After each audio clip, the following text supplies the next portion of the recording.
नमाज के अंदर जो चीज़ें फ़र्ज और वाजिब हैं, मुक्तदी पर वाजिब है कि इमाम के साथ उन्हें अदा करे,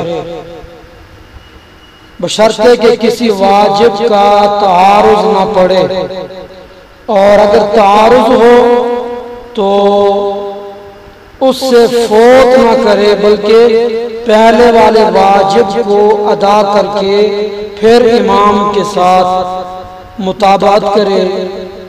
मसलन इमाम तशहुद पढ़कर खड़ा हो गया और मुक्तदी ने अभी तक तशहुद पूरा नहीं पढ़ा, तो मुक्तदी पर वाजिब है कि पूरा तशहुद करके खड़ा हो।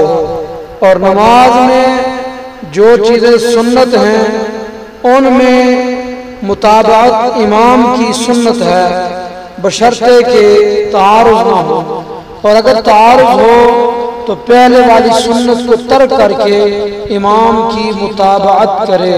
मसलन रुकू या सजदा में मुक्तदी ने 3 बार तस्बीह अभी तक नहीं पड़ी थी कि इमाम ने रुकू या सजदे से सर उठा लिया, तो मुक्तदी भी सर रुकू से या सजदे से उठा ले। ये मसला रद्दुल मुख्तार में किताब सलात बाबु सिफत सलात के अंदर इमाम शामिल रहमान ने तहरीर फरमाया।